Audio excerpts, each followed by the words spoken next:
So they both will share their presentation, and Mr. Springhetti is a health officer at the European Research Council, and actually Jennifer Baker as a previous winner of an European Research Council grant. So please, the floor is yours.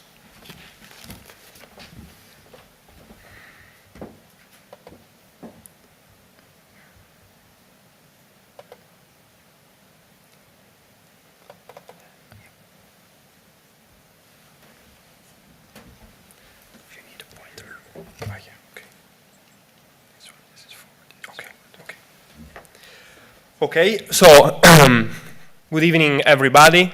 And so I'm Daniele Springhetti, and I work for the European Research Council Executive Agency. Thank you very much to the Young Investigators United and to Professor Baker as well for having thought about inviting the ERC to this event, and in particular, precisely to this session, because you will see we are targeting exactly this kind of audience for our grants.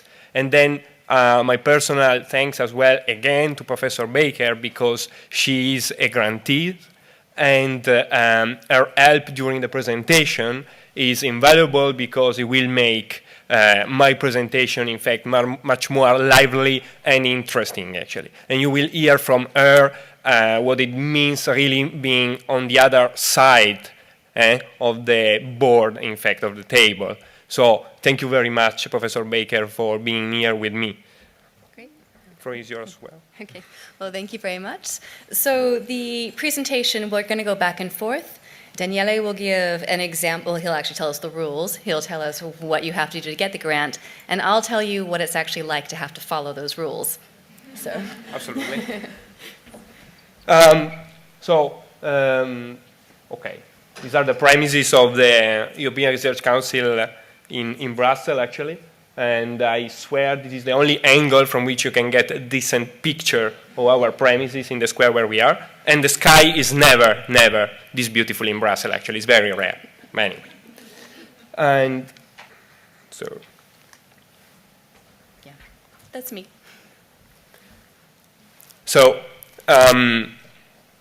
I will go through a bit the key data about the ERC and our grants. So we'll give you a bit the background and our leading principles, and then we will have a look exactly at what we are offering in terms of grants and what are the rules of the game, in fact. And then I will try to show you exactly how the evaluation procedure works, what it means applying for our grants, what is going to mean for you to go through the evaluation procedure, and in fact, Professor Baker will give her direct feedback and first-hand experience of what it meant to undergo, in fact, this procedure. So I have to give you, the general piece of advertisement that we have as EU officials. The European Research Council is the funding agency of the European Union for excellent and single individual researchers, actually. So basically, with the money that we are allocated from the EU budget, we want to intercept, to find and fund the best of the best, in principle. So the excellent researchers through, in fact, a bottom-up approach. It means that there is no predetermined field of science, so anybody can apply. And it is individual-based in the sense that you don't need to come up to us with a consortia, so with a collaboration with other universities. If you want, you can, but in principle, it is an individual application. And it is pan-European in the sense that it is, you are against any other applicant from anywhere else in the world, in fact. And we have a very generous budget, which means that there is for you a very generous budget to try to grab, in fact. You see here an amount that goes only until 2013, but you don't have to worry because we have already been allocated the new chunk of money for the near future, which is in EU jargon from 2014-2020, so for the next 7 years. It goes by bits of 7 years. And for this next period, we have been given, as the ERC, more or less 11 billion euros. So there is plenty of money to distribute in grants. And in terms of governance, there is an independent scientific council leading our operations. Independent means independent from the European Commission, so independent from the EU institutions, in fact. And it is a council made of 22 scientists of the highest repute, actually, with a president and a couple of vice presidents. And their role is to basically lead in the preparation of all the calls. They have invented, in fact, the shape of the calls. They gave all the rules of the game. They invented the evaluation system, the evaluation procedure. And they oversee permanently the running of the various rounds of calls. And they are supported by an executive agency, meaning that actually it's the place where I work. So it's the people doing, in fact, say the dirty work daily and making all this machine run every day, in fact. And in terms of the key characteristics of our grants and our spirit, excellence is the only criterion. So the evaluation criterion is just this one. So there is no, say, division of the money per country, let's say. So in principle, it means that all the money could go to principal investigators working in the same country, in theory. There are no political, let's say, discussions behind in terms of attributing the budget. And as I said, we go for a support to the individual scientist. So we don't require you to come up with a network of other universities, research centers, or other collaborators. We offer a global peer review. It means, of course, that your proposal is reviewed by panels made of your peers, actually, so other scientists and scholars in your field of science. And as I said, there is no predetermined subject. So you don't have to worry whether or not your field of science will be eligible. It is certainly okay, for sure. And this is the board, the scientific council. So these are the 22 people leading our operations. You might have heard a few of them in your field of science, perhaps, I don't know. But in any case, let's say, as I said, they do work every day as professors in their institutions, and basically once a month they meet actually in Brussels or sometimes in other places throughout Europe to work and lead the operations of the ERC, actually, of the European Research Council. And so far, we have 6 years of existence, so it means that we are quite young, in fact. And so if you have not heard of us yet, it is also because we are acceptably young as a funding body. The European Union has been funding research for decades, but the EU has been funding research in a different way for decades, mostly collaborative research. And actually, there are here people who are involved in collaborative research projects, and also outside I saw research projects funded by the EU budget. Those are collaborative research projects. Our kind of support is different and is much more recent. We started our operations only in 2007, basically. And we support, as I said, the direct single researcher. And we have supported so far more or less 3,500 researchers. And the vast majority of them are starting grantees, means young researchers, and coming from 58 different countries. This is a key point that I want you to remember, because it means that you don't have to be an EU citizen to apply. We are talking about EU money, but you don't have to be an EU citizen to apply. So we have already 58 nationalities, much more than the EU member states. You might or might not know, but the EU member states is 27 countries, actually, soon 28. Croatia is the new star in the EU. And it's their advertisement, actually. They call themselves the new star in the European Union. And they will join in this summer, actually. But in any case, again, you don't need to be coming from a new member state. Your nationality as a person doesn't matter at all, at all. And these 3,500 grantees that we have supported so far, you see that they work in 29 different countries. Since I just said that there are 27 member states, it means another key aspect in this story. You don't have to work inside the European Union, actually. So in here, there is a restriction. I will say a few words on this later, but basically, let's say that you don't have to work inside the 27 member states. It is an highly competitive business. There is no denying about it. The success rate is there. Of course, you will see we are giving quite generous grant, so there is a lot of application. It is open to all field of science, so of course, and it's quite easy to come up with the proposal. So there is a lot of competition. There are really hundreds and thousands of research proposals coming up every year, of course, and that is the success rate. And in case you win, we offer, we ask a lot from you, okay? But we offer fast and efficient grant management in the sense that we are very fast in giving you help with any sort of legal or financial problem you might have with your own university in running your money. And also in the evaluation procedure, you are informed quite rapidly about the outcome of your proposal, so you are not left hanging for a long while, let's say, waiting to know whether or not you'll be funded, actually.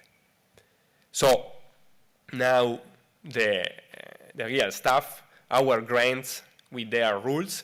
So basically, there are 5 types of grants, but let's say that the heart and soul of the ERC is in the first 3 grants, which is starting grants, consolidator grants, and advanced grants. The starting point is you must have a PhD title, and PhD title plus 2 years. That's the minimum to apply as a starting grantee. So you see that the first 3, they go basically more or less by age brackets.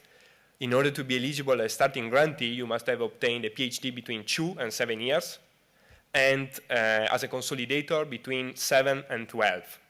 Whereas an advanced grantee, it is not really, of course, the object of our discussion today, but an advanced grantee is, of course, considered, let's say, a well-established researcher, and for this kind of people, we only check an excellent and absolutely outstanding track record in their last 10 years of research. But in terms of starting and consolidator grantees, the funding available is, I would say, is quite generous. As a starting grantee, you can ask a maximum of 1.5 million euros for up to 5 years. It means that your research with us can go up to 5 years, but you can make it run for less. You're not obliged to go for the full 5 years. And you can ask up to 1.5 million euros. But if you need less, you ask less, of course. And for consolidators, it's up to a maximum of 2 million euros, whereas for advanced is more money. And then the Synergy grant is a special grant for groups of PIs, actually. And, but there are no calls for Synergy grants in the next couple of years, so it doesn't really matter to talk about it now. Whereas the proof of concept is still interesting even for starting grantees because it's a top-up call for those who are already holding an ERC grant. So you must have won first an ERC grant, then you can apply for this special top-up call. And this money, the proof of concept, is basically meant for you to go for, let's say, IPR studies, market studies, business plans in case an element of your research, right, of your frontier research, do shows market potential. So it is very small in terms of money, but you might ask for it as well. And this is a nice slide which was particularly appreciated by Professor Baker, actually, and because it shows the support that you offer from actually more or less is from birth till grave, in fact, in terms of different forms of funding. Basically, once you are at university, you might get an Erasmus grant. I suppose a few of you might have experienced it. I did it myself, actually. And then the Marie Curie grants are a form of support for, let's say, the mobility of very young researchers at PhD level or postdoc level. But in there you have little money, it's mostly for mobility. And then it comes what we offer as the ERC. So Erasmus is EU money, but it's a different part of the European Union dealing with it. Marie Curie is still EU money, but it's different part of the European Union offering this kind of grants. Then it's us with our 3 types of grants that, as I said, more or less follow a certain career path, starting consolidators and then advanced. Of course, the blue line shows more or less where you should be when you're applying, but it doesn't mean at all a direct relationship between, let's say, being applying as a starter and being necessarily a junior professor, junior researcher, associated professor. It's just to give you more or less an idea. And so, going back to our key principles, which is also, what we are looking for in our grantees, science is not a problem, so it is investigator-driven in the sense that any field of science is available. Then you will see what we mean exactly when I will show you a slide containing all the panels that do the evaluation. And excellence is the only criterion, meaning that the peer reviewers that they do the review of your proposal, they look at excellence in you as a researcher and in your research proposal. And let's say our rule is that the support that we are going to offer is irrespective of nationality, gender, and age. Gender, okay, that might be obvious, of course, but nationality, as I said, is quite important because even if it is, let's say, EU money, still any nationality can apply. And it is irrespective of age because in reality, at any age you can apply as a starting grantee if you fall within the limits that we gave. So there is no age limit. Also at the end of the spectrum, an advanced grantee can have any age, can be also a person close, in fact, to retirement. Even if there are very few of them, of course. And that's understandable. I would say, really the main goal of the ERC as the body of the scientists is to fund the young researchers. As I said, we make an investment in research talent. So this might sound peculiar, but in fact we don't give the grant and then we run, in a sense that the agency, our body, the European Research Council is going to follow you throughout your 5 years as a grantee, and in exchange gives you a very flexible grant as well in terms of rules, you will see, and we will do all that is possible to ensure that you are in control of your funding as principal investigator. So if you win, you are called the principal investigator. The money is given to you. So actually, in fact, the money is given to your host institution, but you are in charge of it. So you must have also the managerial capabilities to handle such a big amount of money. But we ask your host institution, in fact, to ensure that you are truly in charge of the management of your funds. So also in terms of purchase of your laboratory material and also recruitment of your collaborators. And as I said, it's open to any nationality, but the limitation comes with the host institution. So when you apply for our grants, you must have a legal entity that is supporting you. It can be a university, a research center, even a private company, doesn't matter, but they must sign a letter of support by which they claim that they will hire you if you win. And in this case comes the limitation. Of course, the host institution must be located in the EU or in one of the associated countries. And I'll show you what we mean. So the EU is 27, soon 28 member states. The associated countries are the ones in green. So it is basically Norway, Iceland, Switzerland, Israel, Turkey, and most of the Balkan countries. So it means that you can apply and be working in Turkey, in Switzerland, in Norway, in Israel as well. So you can be any kind of nationality working in one of these countries. So your host institution must be located in one of these countries, either a EU member state or an associated country.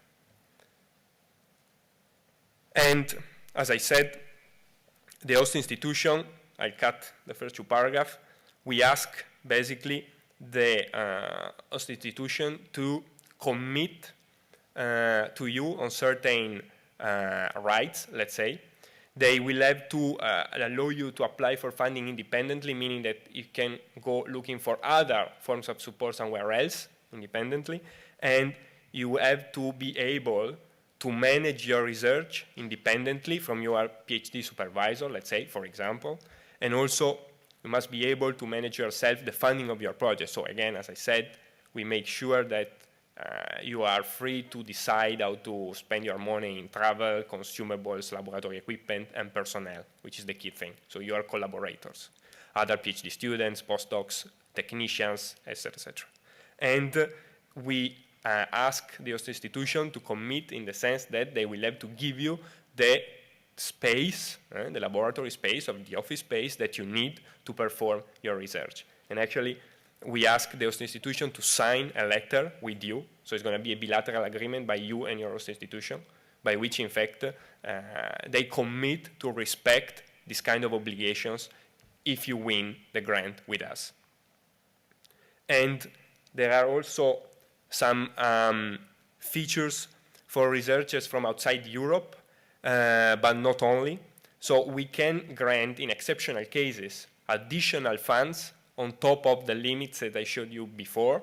So starting grantee, 1.5 million euros, could go up to 2 million euros in a few particular conditions. The first one is you are moving to Europe, actually. Of course, we want to attract brains in Europe. That's obvious, no? And so we are ready to allocate more funds should you be in this kind of situation. And the other possibility is your type of research requires particular laboratory materials, particular kind of pieces of equipment, actually.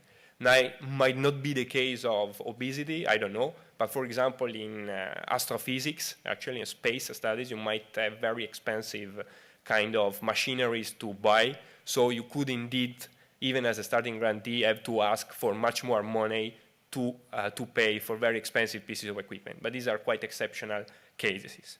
And in general, we offer flexibility in the sense that should you have an affiliation with an entity not in Europe, so let's make a simple example.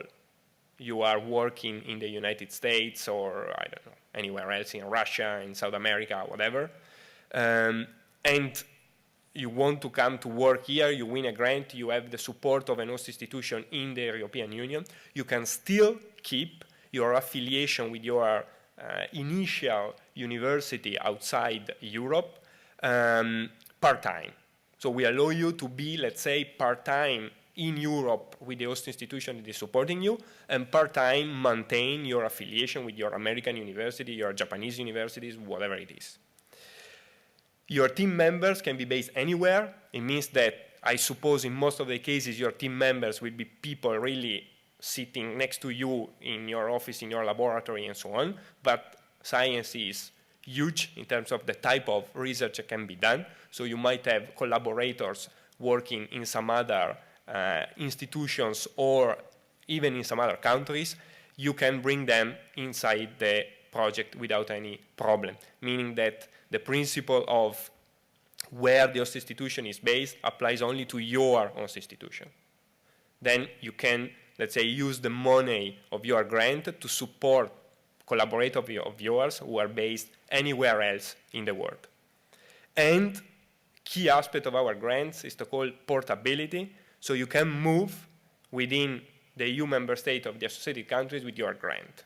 So what does it mean? It means that so far we have been asking a lot from you. I mean, we want you to be excellent. We want you to undergo a very proving, challenging evaluation procedure. And we want you to be able to manage your own money and so on and so forth. The host institution might be not that cooperating, but we give you a very powerful instrument which is called portability. It means that if you are fed up with your host institution or you simply get a better job offer in another university somewhere else in Europe, you just pack up your stuff and leave, and the money follows you. That, I can assure you, is a very powerful argument to get better employment conditions in your initial host institution, but also for yourself in general, even without particular problem from your host institution. If you get a better job offer somewhere else, let's say you don't have to lose our money, leave and go in this other place, you just transfer the money with you. So you just tell us and you say, as of next academic year, I move to the University of XY, and we transfer the money. Meaning that the money that you spent so far in your initial host institution, well, that is spent. So we reimburse this money to your initial host institution. Whatever is left of your grant is considered that is moving with you in your new host institution. So you arrive there that you have already a huge budget to offer them actually to start your activities. This is very important, and it has been used a lot so far by our grantees. It's mostly used at probably at advanced level, but in any case, let's say it is widely used, and also we have even one case of a person that did the portability twice actually, and in both cases because she had problem with 2 different host institutions, and we still allow this person to change twice her host institutions in the first, I guess, not more than 3 years of her grant actually. So this is a very important element. Also in terms of research career, I mean, the most common thing is that somebody gets a better job offer somewhere else. That's the key reason why you want us to apply the concept of portability. You get something better somewhere else, you can still carry out your research because you have to carry out the same research, okay? But you can accept the job offer and we just transfer the money for you, let's say.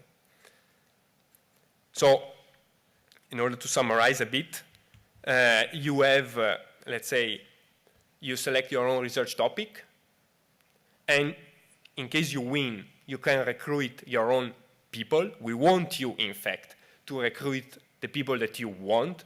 This is the sense also of the support that we offer to starting grantees. We want them to help in their transition to independence, in their transition towards being an independent researchers, actually. So we give you, in fact, very important financial autonomy for up to 5 years, and we expect you to be able to negotiate good working conditions with your host institution, and if necessary, leave in order to get better conditions somewhere else. And as I said, I mean, you have the portability of the grant in order to change place if needed. So now what is important is to start talking about the kind of people we are looking for, of course. We look at excellence of the principal investigator, and we look at excellence of his or her research idea, of course. So this is the kind of questions that basically you have to pose yourself in order to judge a bit where you stand, let's say, because the evaluators will look for, let's say, basically evidence, let's say, your potential for research independence, evidence of your scientific maturity, and this will be evaluated, of course, looking at your publications.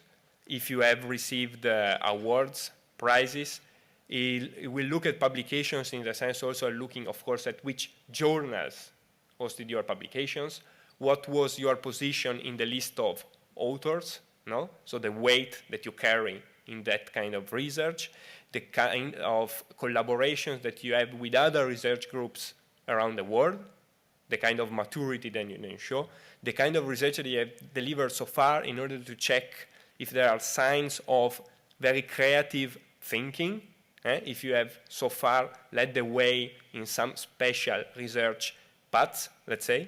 And as I said, basically it means for a starting grantee or for a consolidator means looking at a certain track record in terms of early achievements, which is in fact looking at this kind of elements, let's say.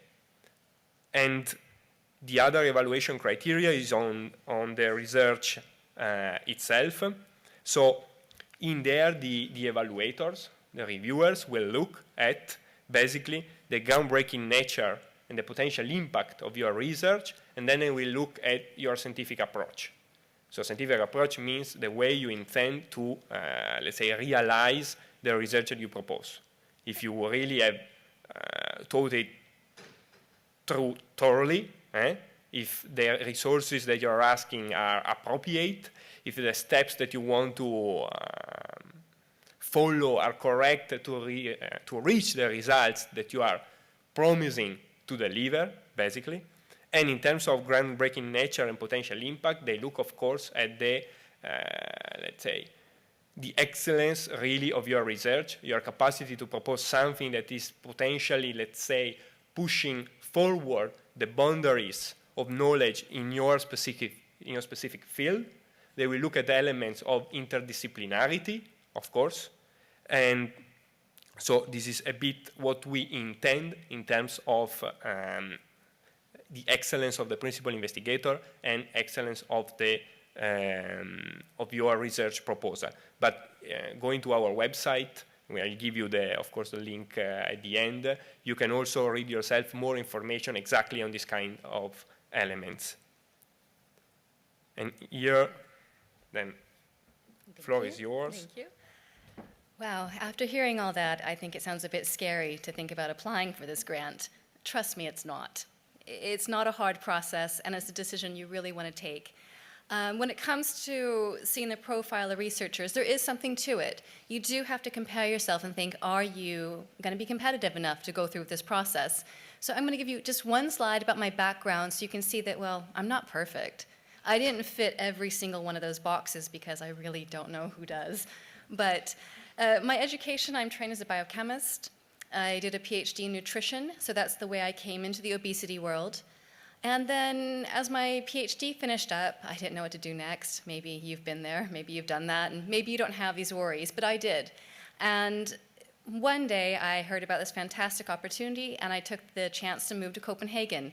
And it really opened up my eyes to what you can do with Nordic register research. And, well, I've been there ever since, so obviously I enjoy it. What I was able to do was advance from the postdoc position to the senior researcher position there. So I had shown some career advancement during my time there. During those years, what I did was I focused on establishing my own research program. And I think that's something you actually have to do if you're aiming for this type of grant. I'm not saying I had tons of students or anything, but I had a focus in what I was choosing to investigate. I had a focus in the work, the body of work I was creating, so there was a consistency to it. In terms of funding, well, okay, I had some luck, but probably not the best in the world. I was actually able to convince the NIH to fund my postdoc. And that was a very unusual move because they typically do not fund anything outside of the United States. But I convinced them, well, you really want to send me abroad so I can look at this question. And so I think going through that process, since I had written a grant before coming to writing this ERC grant, I had a background in what it takes and the discipline and the approach you should use. And actually, after going through anything with the NIH, if you've ever been near their websites, it's highly complex, so many directions. The ERC grant's not like that at all. It's very straightforward. At the same time, I'd had funding from other small foundations, but I hadn't had anything that was going to really allow me to be independent and consolidate my group. And so that's really why I took the decision to go for this. In terms of publications, they do value that with the ERC, and I was fortunate enough to have one in the New England Journal of Medicine. So I think that it was sort of the finale of my postdoc, if you will. But it showed that I was able to achieve what I set out to achieve when I started my program. And when it comes to the other criteria of, invited presentations and prizes, well, I'd had a few, but not a lot. And after kind of reading that slide, I thought, wow, yikes, I'm not going to be competitive enough, but it's worth it. So I think the take-home message from this is it's all in balance. It's not just one thing or the other, it's the totality of the picture, and that's what they're looking at. So compare yourself to it and be thoughtful about it, but don't be intimidated. And so I'll pass it back over to Daniele. Thanks. So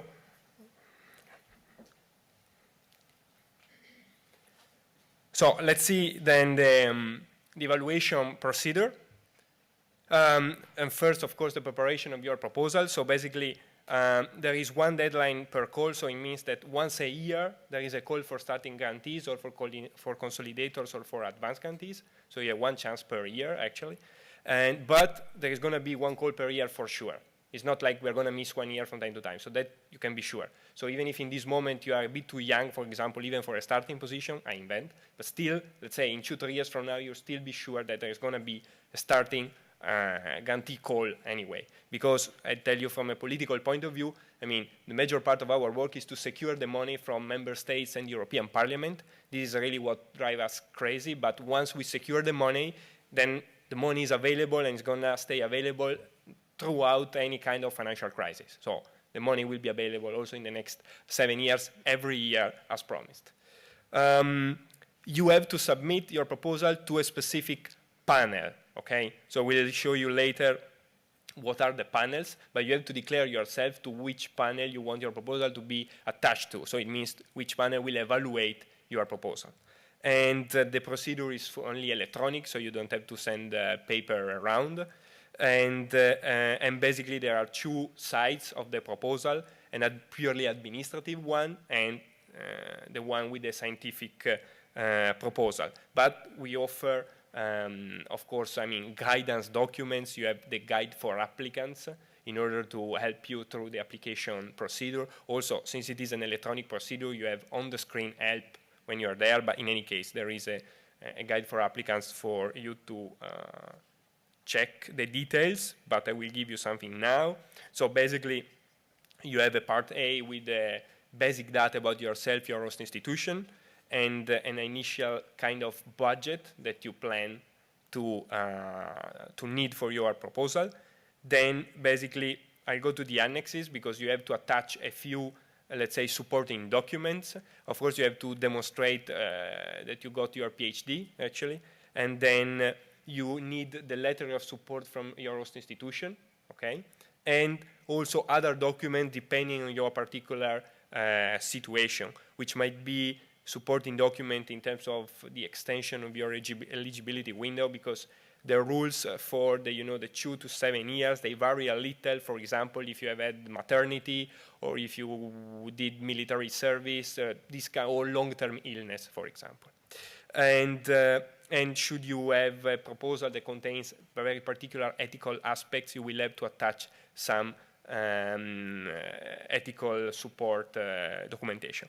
Then let's look at the real stuff. So part B1 and part B2. One element to consider. The evaluation process is a 2-step procedure, okay?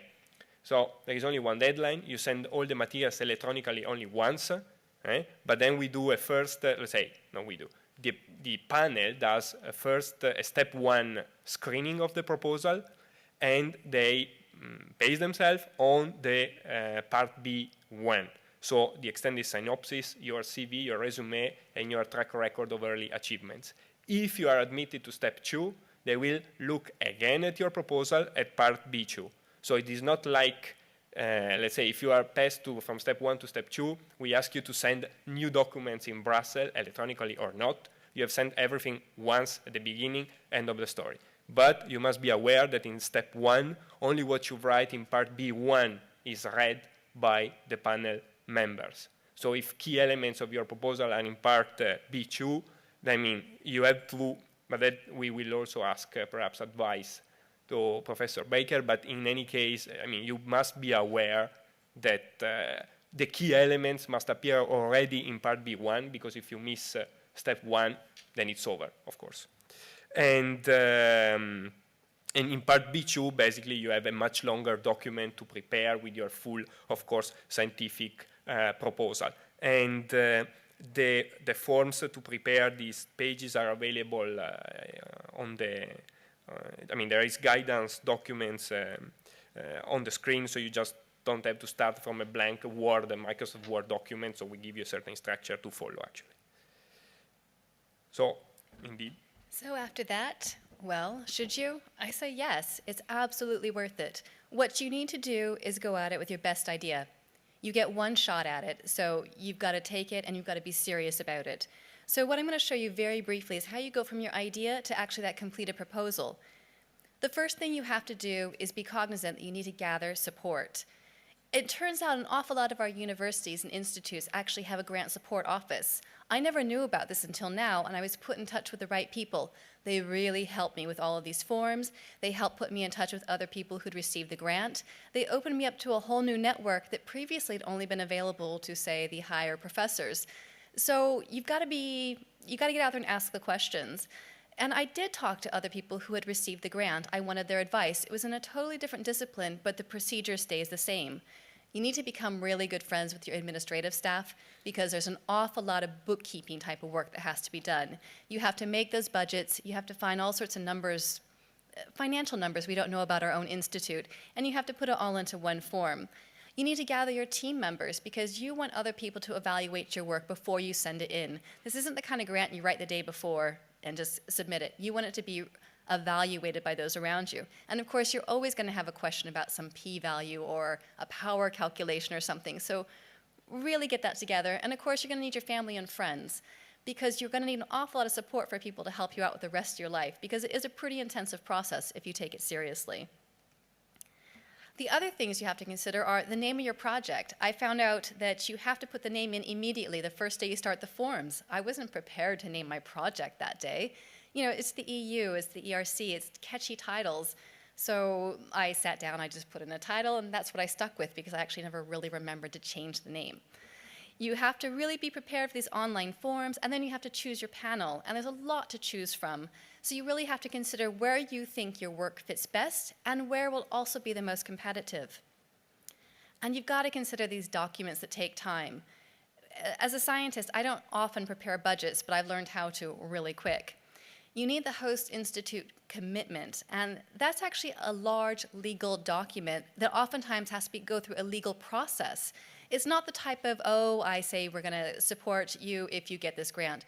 It's a very lengthy thing. They often have templates, and there also has to be lawyers involved. So it's something you really have to start in advance.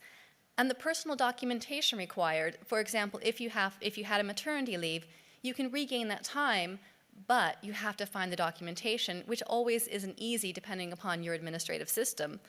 And additionally, the PhD certificate. Maybe in Europe you're granted a nice little piece of paper. In America, we're given a huge thing, a huge diploma. Well, how do I turn that into a PDF? I mean, it's not the kind of thing I took with me when I moved to Europe. So I had to call my father and say, would you please take this down and photocopy it? So I just encourage you to think ahead and look at some of these finer details because I was quite surprised by that. And of course, there are the ethical permissions, so you have to take that very seriously and really consider and think it through. It's not the kind of document you just tick off boxes on. I'm an epidemiologist, I don't contact people, and I had to go through a very thorough ethical review, so it's something the ERC takes very seriously, and you need to too. And of course, there's a scientific proposal itself, so now we're finally at the heart of the matter. And it is 2 parts, and each is a standalone document, but you submit them at the same time. It's not the type of 2-stage review process where you're invited to submit a full proposal. You do it all at once. But each of these has to be standalone because you're not going to get to step 2. They're not going to look at that until they've read step 1. So you don't write the full proposal and then summarize it in the step 1, in the shorter one. You actually have to write them separately because each one has a different aim. The first one is to get you to the next stage of the competition. The second one is to really show off your idea and how you're going to deliver it. And another thing about the ERC, you're asked to write a CV, but also sort of a personal mission statement. And this isn't something we typically do. So it's not a standard CV. So do be prepared to put some thought into that, because this is the document where you sell yourself. This is how you tell that panel why they should give you the money, why you have the skills. And so you're showing off the things they like to hear, but you're also showing off your own personal network or how you've achieved something. So take the time with it and don't treat it just as your standard CV. And then eventually you have a completed proposal. And this is what happens next. So here is what happens next. The whole picture about our selection process is 2 steps, as I said. So at the beginning, we do an eligibility check, meaning that simple kind of check of the basic criteria. So you must have a PhD, You must be within the limits that they gave you. You must have the support of your host institution, these kind of key elements.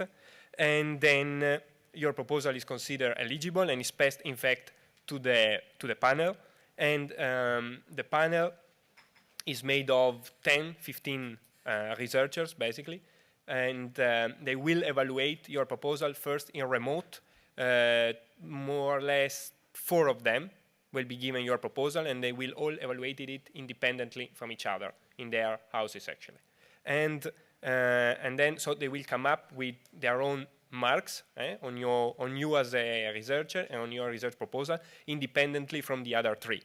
Then they will come to Brussels and meet for the first time in the panel meeting, and for the first time they will get to know what the other 3 gave as votes to your research and to you as a researcher, and then they will work to harmonize the votes. And they will go through basically all the research proposal of that panel till they get to a final ranking. So let's make a concrete example. In a certain panel, there are 100 project proposals.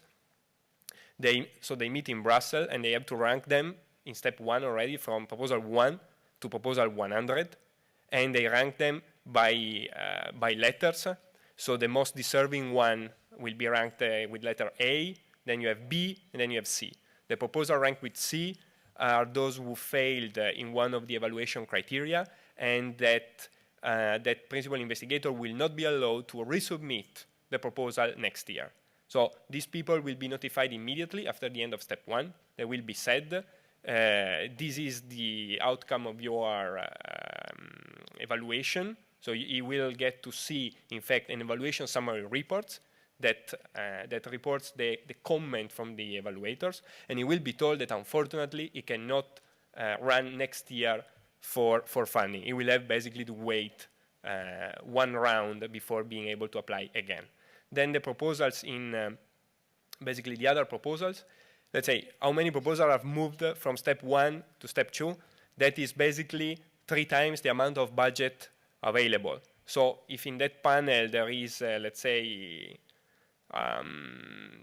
what it is, let's say 15 million euros, so it's mostly money for 10 projects, they will pass to step 2 45 projects for 45 million euros, so 3 times the budget available. So in that moment, more or less, the success rate will be, of course, 1 out of 3. And in step 2, what happens is the following, is a twofold process. The proposal is re-evaluated again, reading also the famous part B2. So the 4 panel members that read your proposal in the first way, they're going to read it again in full, plus they will rely on 3, 4 external reviewers who are really super specialists of your subject. So in total, in the second phase, it will be read by probably 7, 8 people. Again, they will again vote independently, and this is the basis for the interview. Because for starting and consolidator grantees, you are called in Brussels to be interviewed, actually. So once you get in Brussels, the panel members, they have the results of this second round of evaluations, in fact, and they will be ready to pose you questions, actually. And in the end, if you survive the interview, of course, I mean, you will end up in the list of those who could be funded according to the budget available. All the others, they fall into the so-called B category. It means that actually you did quite well, but there was no money available for you this year, but you can apply next year. So you are not disqualified immediately, let's say, like in the first step. So your proposal was considered good enough, but unfortunately, there was not enough money for you, but you can run again in 12 months. And the panel members, well, there are 25 panels, actually, and as I said, it's made more or less of 10, 15 panel members with a chair, but that is, we can go faster on this. These are the panels. So this is for you to understand. So most of obesity is funded in panel LS4, actually. And what you see next to it are the key ERC, let's say, keywords, because when you prepare your proposal, you have to declare to which panel you want to be evaluated by, but you have also to declare a series of ERC keywords for us to really identify the scientific content of your proposal, and you will have to select keywords, not only these three, because this is only the title of the panel, but actually in the supporting materials, you are given a full list of a lot of keywords for each panel. So under LS4, there can be 20 keywords, and you will have to select a few of them. You might also feel that your proposal is interdisciplinary, in the sense that it falls on the competencies of more than one panel. Then you still have to choose one panel, but you can choose keywords belonging to another panel. In this case, actually, it is the panel members of your main panel that will look at your proposal and will judge whether or not you were right in asking for, let's say, additional reviewers from another panel. So they can still decide that they do have inside the competencies to evaluate in full your proposal, or they might agree with you that indeed certain elements of your proposal fall into panel, let's say, I invent LS5 or LS3, in which case they will ask colleagues or other reviewers of those panels to have a look at your proposal. And you have the possibility to exclude reviewers. So when you prepare your project proposal, you have the possibility to name any 3 people in the world that you don't want to be evaluated by, actually. And this can be anybody, meaning that these 3 persons might have in their life nothing at all to do with ERC whatsoever, or one of them might be truly the panel chair of your panel, or one of the panel members, that you don't know, actually. But in any case, you can name up to 3 persons. And if any of these 3 indeed falls as a panel chair, a panel member, or one of the reviewers, well, we will not use this person to evaluate your proposal as much as possible, provided it is still possible to evaluate your proposal properly. Additionally, I have to add the following. In the panel, amongst the panel members, there might be people from your own host institution, right, that you have not nominated as to be excluded. Let's say, I mean, you don't know who they are, but there might be people from your own university. In step 1 and step 2, these people will be asked to leave the room, actually, to ensure maximum fairness. So even if they have no link whatsoever with your department, with your research, with your PhD supervisor, whatever, simply by the fact that they belong to the same host institution of yours, they will be asked not to have nothing to do with the process of evaluating your proposal. Yep. So really quickly, this is my take on the whole experience. This stuff in gray, we don't see. That's all behind the scenes. We're told it's going on, it's very transparent, but again, we're not involved with it. You submit that proposal, you know, you get it into the deadline, you get it there on time, and about 5 months later, you get an email. And trust me, it's not the kind of email you want to open. You do, but you don't. You know, your fingers kind of, oh. And you open it, and hopefully it's happy news. You know, and about another 3 months later, you're actually called into Brussels. And it's kind of wild. Most grant proposals we get, we don't have to go and defend in person. With this one, you do. You wait there in a room with about 20 people who are just as nervous as you. And then all of a sudden, they take you up in groups of 2, and you zoom up to the top of the building. And then again, you wait. And then you're called down the hallway, and you walk into the room, you hand out your handouts, and you go. You have 10 minutes. That's it.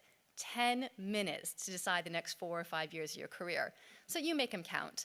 And then the panelists ask you questions for 10 minutes. And it's a really interesting experience because they've actually read your proposal. They know it. So the questions you get are fantastic. So I have to say, if you go into it with the right attitude, and even if you don't get the grant, that feedback from top experts in the world is something you want to achieve because it makes your work so much better because they've actually thought about it. They want to be there. The people who are in that panel and who agree to do this work enjoy it. And then another 2 months later, it's time for that email again, and you think, oh my, and it's very non-committal, of course. Provided you do X, Y, and Z, we possibly have the funds. Okay, fine. So you jump through some more hoops, and then hopefully, if you're lucky, you get the grant. And it's a fantastic experience from beginning to end because it forces you to really crystallize your scientific idea. It makes you think ahead how you want your career to go. And you get this opportunity to have fantastic feedback. So I think it's something you should really consider. And I think the key point you've been making is there's a massive mobility of researchers. Obviously, the UK, many of the ERC grants go here, But I will say, not only there, they also go to other countries. So don't feel like you can't apply because you don't think you're in the right location.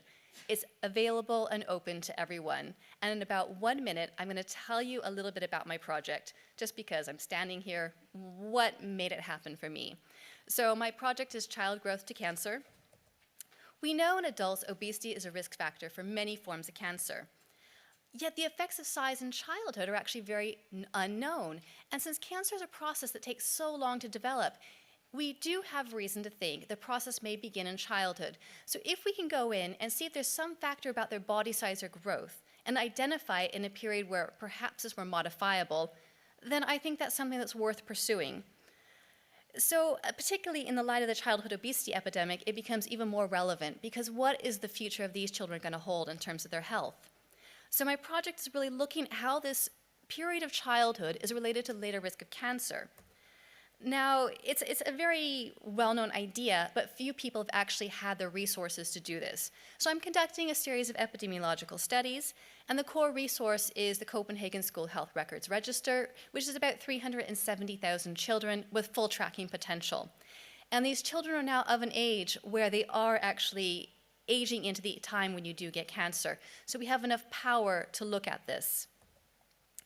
And so what the project has done so far, it began in February of 2012, and it's rapidly developed. There's now ongoing investigations into more than 10 forms of cancer, and we're starting up follow-on studies. And a lot of collaborations have opened up because of this. So now we're working with people at the National Institutes of Health in America, numerous Danish institutions, and other institutes throughout Europe. It's supporting myself, my salary, a statistician, and a PhD student, and I soon get to expand my group from this ERC funding. So, in terms of the future calls, I'll give you indicatively. We are going to have the starting grants at the beginning of 2014, and then the consolidators later on, at the advanced at the end of next year. In general, they tend to be actually in autumn, so starting grantees are in autumn with the evaluation in springtime.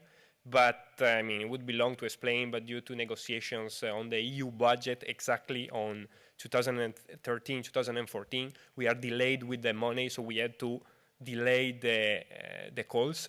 But in any case, you, let's say, get ready for the call openings in the beginning of 2014. So to summarize, as I told you, the success rate is not high because it's a very competitive business, of course, but we get a lot of money, you saw it.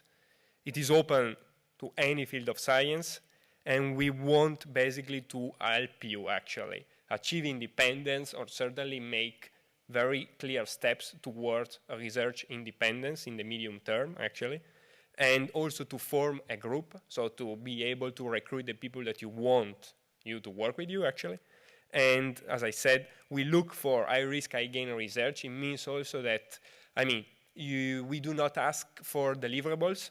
So you are not asked when you sign the grant agreement, actually, to deliver on something specific. It is not like, at month XY, we check that you have done the specific thing. Because this is frontier research, actually. So we do not expect you, of course, to deliver like it is, a company, manufacturing company that delivers by certain times, actually. So there are no predetermined deliverables that you have to deliver at certain moments in time throughout the life of your grant. And as I said, it's quite flexible in the sense that not only you have portability, meaning that you can change your institution, but also you can rearrange the money. Because I understand that it's difficult, of course, to come up with the correct budget at the beginning, and then you're stuck with this budget for the next, of course, 5 years. Many things can change. You might not have thought about certain details. But, it is actually very flexible. You can spend the money when you want, and you can recruit, you can switch one PhD with one postdoc. You can do all these kind of tricks, let's say. And we hope that is indeed prestigious. Yep. So the last 2 slides, what it's meant for my career. In terms of research, I've gained independence through it. It's really enhanced it. I've been able to unify my program because I have a solid base of funding where I can hire employees for a sufficient length of time where we can actually achieve things. And of course, I've bought myself an awful lot more research time. The really nice thing about it is I now have the ability to travel and arrange meetings because most grants don't actually fund that type of work. And this has really enhanced the collaboration potential.